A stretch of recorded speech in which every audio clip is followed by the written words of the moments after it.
in the advent of fake news and disinformation in my country. We need to work it out. We need to prove that we are the voice of the people. We are the media. We are the facilitators.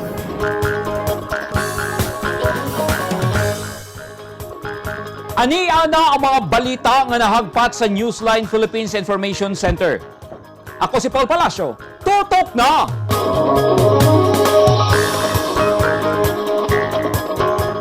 Sa mga headlines, ubang butante sa Magpet Cotabato nagkaproblema pagsabot sa mga pangutana sa form sa voters registration sa COMELEC.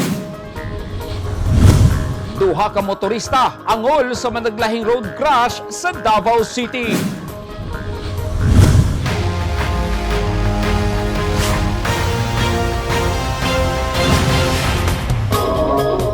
Sa detalye sa ato mga balita, duha ka mga motorista ang naangol sa managlahing insidente sa kadalanan sa Davao City. Ani ang report ni Eugene Hinutan. Gitabang sa mga rescuers kining lalaki nga naghigda sa dalan sa kilometer 20 Barangay Los Amigos, Tugbok District, Davao City. Human natumba dihang nasimplang ang iyang gimanihong motorsiklo pasado alas 11 sa gabi adlong Martes, Oktubre 12. Matod sa driver nga si Joel Maluyag, gikan siya sa Kalinan ug pauli na unta sa Mintal sa dihang wala niya nabantay nga dunay gitrabaho nga dalan sa unahan. Kalit siyang miprino apan nasimplang kay danlog mansab ang dalan niya tungtungura tungod sa pag-ulan. Yes, now, then full brake siya. Ako yung mga ang dalan slide po siya. Kung pwede, marami pinjit unta para may iwasan na itong mga disgrasya. Especially kung hindi ka sanay sa dalan, wala lang, engine driving lang para may iwasan din ang mga disgrasya. Igo na lang gidapatan sa Central 911 og first aid ang naangkong gasgas ni Maluyag ug wa na siya nagpahatod pa sa ospital. Gitabang sab sa mga rescuers pasado alas 9 kaganyang buntag, Oktubre 14, ang usa ka Aldor Makabanding human natumba ang gimanihon ining motorsiklo sa Barangay 31-D, Davao City. Gikan sa magsaysay area si Makabanding ug paingon unta sa Ikulan dihang nabangga niya ang usa ka pampasaherong jeep. Matod sa driver sa jeep, kusog ang dagan sa motorsiklo ug wa ni minor sa intersection. Kusog yung dagan ni dito? Gikan sa dito Tapos pag asa ka gikan pod. Pagwani mo ni Sotoy kayo. Mga samitan nimo sang pelayang dagan. Wala ko kabalo. May basta builo kayo sa dagan. Human madapatan og first aid ang nagkadugo nga tiil ni Makabanding, gidala kini sa ospital. Subling pahimangno sa mga otoridad, magpabiling abtik sa kanunay labi na kung nagmaneho ug kung mamahimo magsayo kung adunay adtuan aron dili magdali-dali ug magpakusog og dagan nga sagad hinungdan sa aksidente sa dalan. Eugene Hinutan, Newsline Philippines. Stay safe. Patay ang negosyanteng senior citizen, human po sila gamit ang posibleng long firearms pasado alas 12 sa tungang gabi, Oktubre 14, 2021 sa Purok 3B, Hagonoy Crossing, lungsod sa Hagonoy, Davao del Sur. Subay sa inisyal ng investigasyon sa Hagonoy Municipal Police Station, pasulod na sa parking area sa ilang balay ang negosyanteng si Wilfredo Bano, 64 anyos, og niadtong tungura sakay ang usa sa iyang trabahante nga mo'y nag-abli sa gate. Nakadungog lang og usa ka lanog sa buto ang empleyado sa biktima o giingnan pa niya ang amo nga si Bano nga basin mibuto ang ligid og padayon kining misulod sa parking area og dinhi na nadunggan ang laing sunod-sunod nga buto sa baril. Og dinhi nila nakita nga nagkadugo na ang biktima og namatay diha-diha. Nakarecover ang mga pulis og basyo sa bala sa M16 rifle pipila ka metros gikan sa nahitabuan.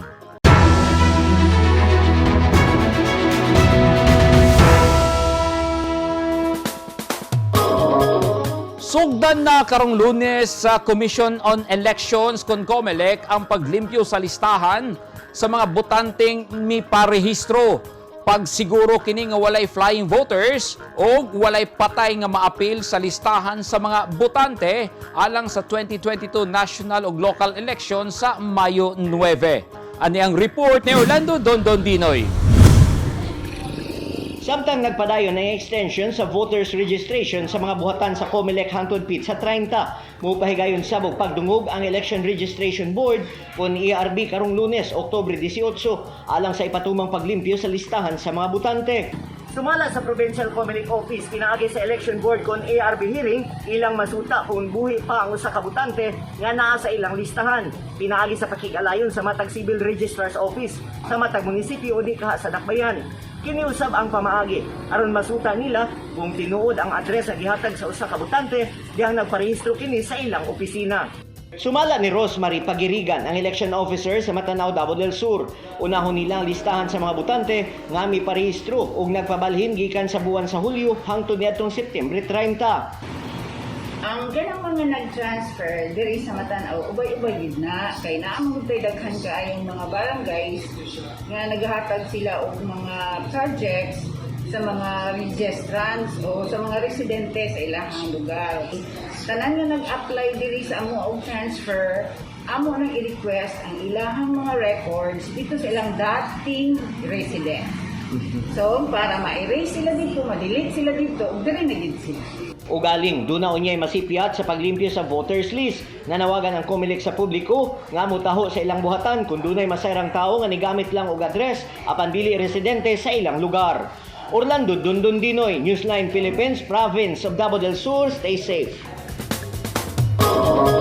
Usa sa nahimong problema sa ubang residente sa lungsod sa Magpet, Cotabato nga magparehistro sa gipatumang extension sa voters registration sa COMELEC ang dili nila masabtan nga mga pangutana gamit ang pinulungang Ingles.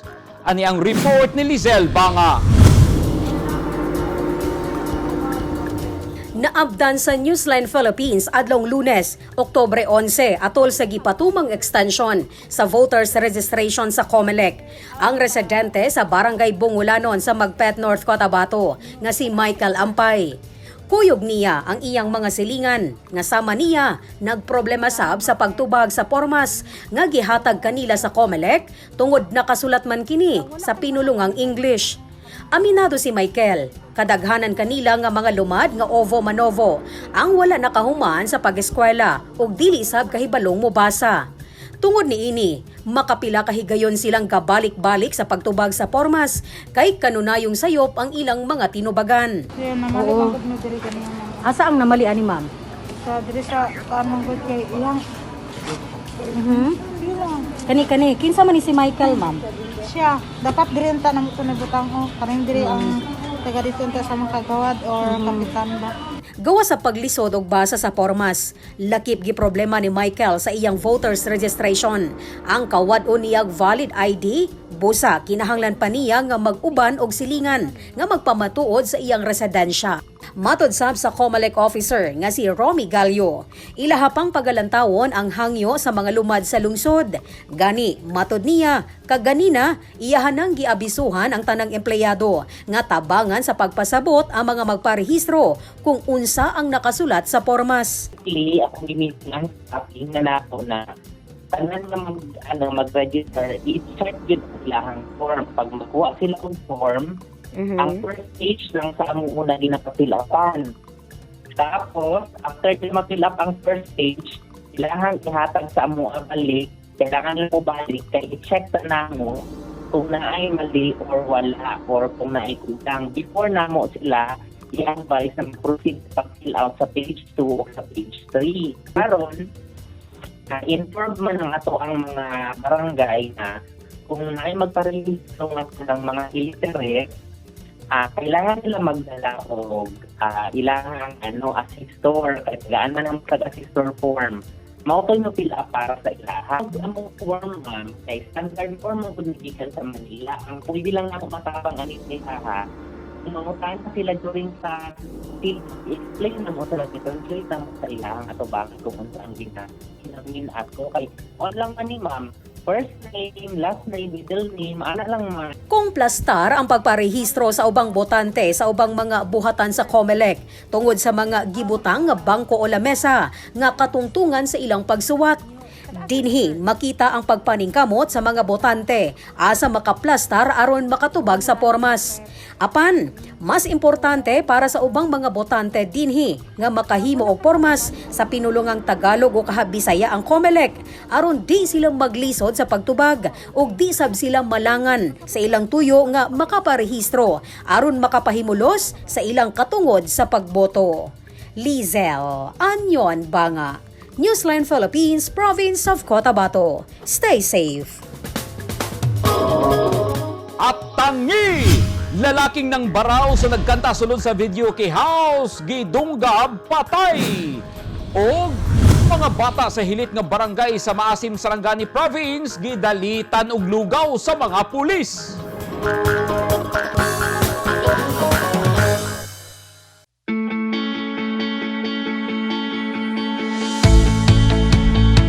Gusto ba mo og barato ug orihinal nga mga construction supply?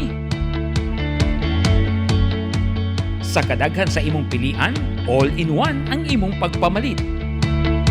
Tara na sa 3M1 ug T-Square Lumber and Construction Supply. Nahimutang sa daang Hardika, Lanao ug Dayo Street, Kidapawan City. Parami ng parami ang mga nagiging bagong Lotto Millionaires. Dalawa rito ay multimillion jackpot prizes. Ang 246.08 million pesos sa Ultra Lotto 658 at ang 298.77 million pesos sa Grand Lotto 655. Ang bawat pagtangkilik sa larong may puso ay susi sa pangarap at pagtulong sa kapwa. Thank you with all our hearts. Malay mo, baka ikaw na ang dapuan ng swerte. Ang mga taong dunay mga ginahambin nga mga grabing mga balatian o comorbidity, hilabi na ang mga senior citizen, sila ang mas delikado nga maigo sa coronavirus disease COVID-19. Busa dubling pag-amping ang himuon og tambali ang mga ginahambin nga mga sakit. Ang pagtumar sa Bilonga Gold Herbal Capsule is a food supplement makatabang aron mapunggan nga musamot ang mga balatian. Turmeric uluyang dilaw ang nagunang sagol sa Bilonga Gold. Gisagulan og sodium ascorbate o vitamin C aron mas mulig-on ang immune system. Ang Bilonga Gold Herbal Capsule mapalit sa mga butika.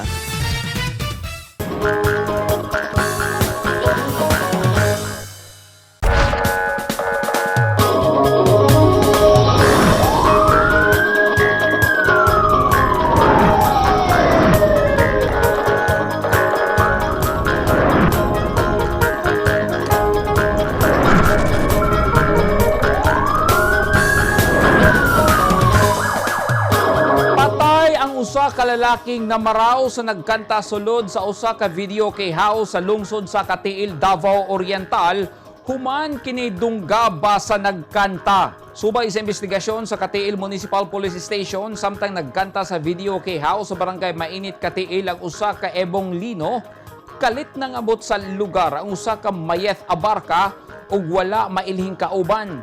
O gibaraw si Lino, hinungdan nga nagkatinubagay kini. Miuli si Lino sa ilang balay ug pagbalik nagdala na kini og sundang o gidunggab si abarka ug naigo ang walang nga bukton og milahos sa dughan. Gidala pa sa ospital ang biktima apan gideklarang dead on arrival ni Dr. Agujetas.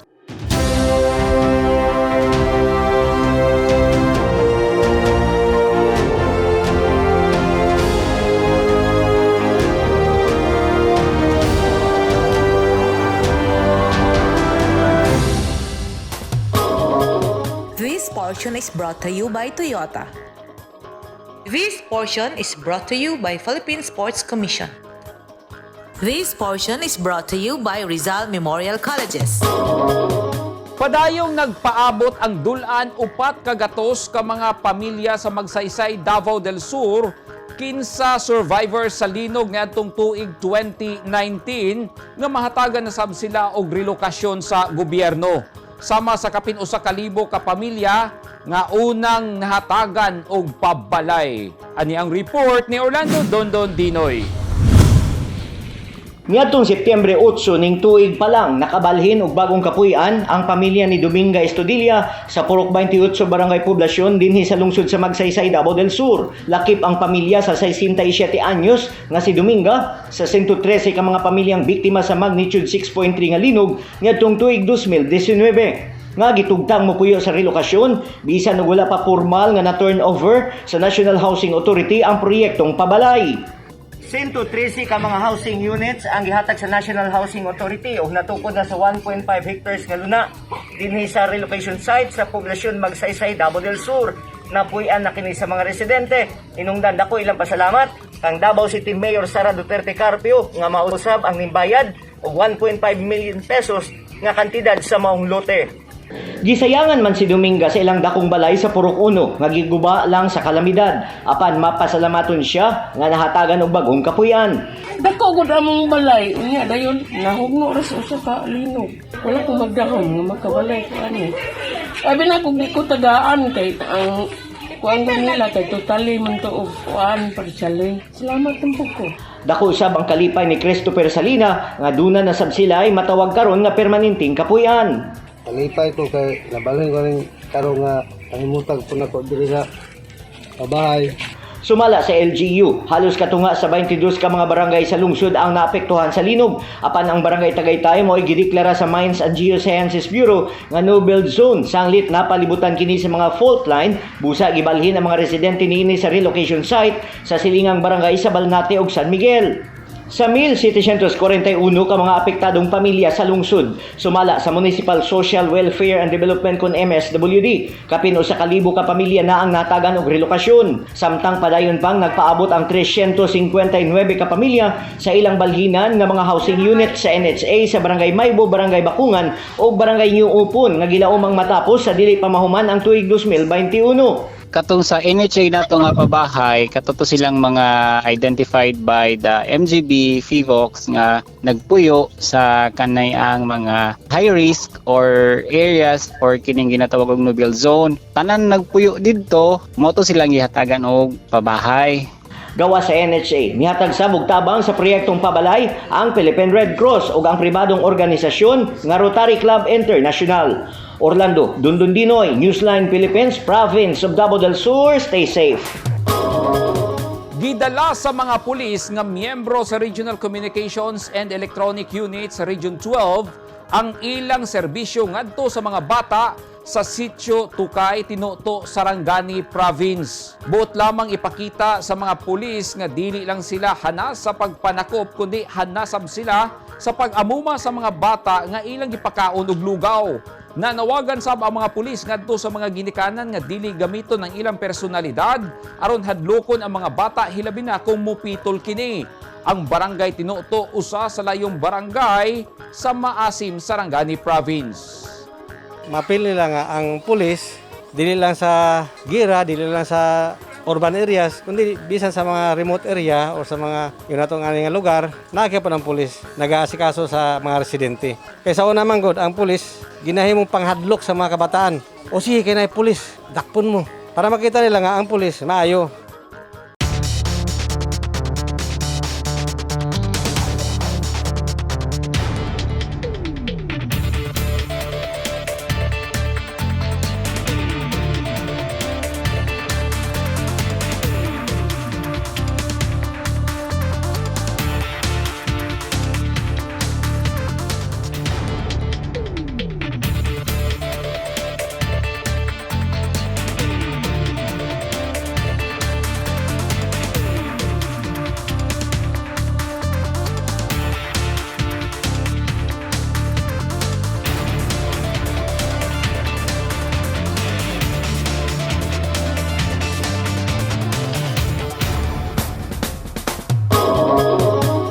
Kadto ang naghingpit sa mga balita nga nahagpat sa Newsline Philippines Information Center.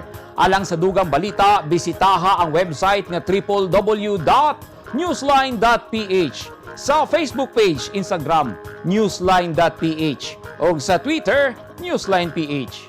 Kung aduna mo'y mga balita o impormasyon sa inyong tagsa-tagsa ka mga lugar sama sa sunog ug baha, mamahimo ka na ninyong i-share pinagi sa Newsline Messenger.